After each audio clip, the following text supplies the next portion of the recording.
Your Royal Highness, distinguished guests, lords, ladies and gentlemen, it gives me enormous pleasure to welcome you to the launch of ClimateWise this morning. This is my first official engagement, if you like, as the new chairman of the ABI, and I can think of nothing more important, more topical, or more relevant from the perspective of the insurance industry. You know, this issue affects all of us, whether we be leaders of companies or leaders of industry, or whether we are citizens of the UK or the world. Everyone is affected. Everybody has to take part in this debate. Now, often the insurance industry is not given the credit for collaborating for the greater good. This gives a tremendous platform to demonstrate that the major insurance companies can collaborate and drive a very strong and important initiative forward. And I'm very pleased to have the opportunity to underline the importance of this early on in my tenure. Much has been published about climate change. Many of you in this room will be far greater experts than I am in terms of the statistics. However, whichever way you look at the evidence, the prognosis is not good. And just to remind us, to get us going, just a few of the stats I've picked up from background reading. Losses from windstorms are predicted to increase by some 2/3 over recent times.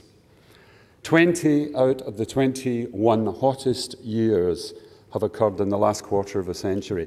Now, when I read that statistic, I thought, ho hum, is that really bad?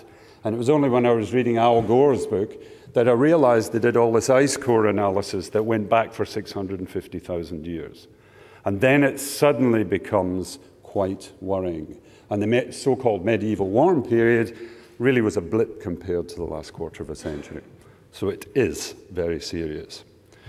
The annual cost of flooding in the UK could rise by a factor of 10 or 15 under some extreme emissions scenarios. And of course, there's nothing more topical at the moment than flooding. And we in the insurance industry have been in the front line and borne the brunt of a lot of that. So there is sufficient evidence to say that we must take action now, and doing nothing is simply not an option. Insurers are and have been, as I've said, in the front line when it comes to tackling the effects of climate change for a considerable period of time. We help customers protect against the threats, and we also help customers meet the costs of climate change. Increasingly, the ABI has been campaigning on the causes of climate change and the consequences as well. Reducing the levels of emissions as we go forward is a big job. But let's not forget, if we were to turn off CO2 emissions tomorrow, we still would have to live with the consequences of what we've done so far, the sins of the past, if you like. And even if we could switch off, as I say, we would still have 40 years of global warming impact to deal with. So remedial is as important as future action.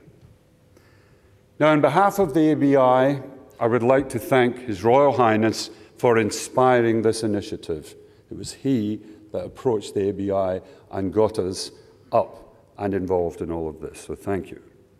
I would also like to congratulate the companies who served on the working group to produce the initiative we are launching today. And we basically got all of the major insurance players in the UK, and we're now extending it into a wider influencing sphere on a global basis. Politicians and governments have a key leadership role in all of this. Individuals need to change their lifestyle because it's as individuals we create the demand which leads to the good or bad consequences. And companies and industries have a vital role to play, and that's why we're all here today. I'm pleased that the leading insurance companies are collaborating on this exciting new venture. I'm delighted to welcome all of you here today, and I'd now like to invite His Royal Highness the Prince of Wales to make the keynote address.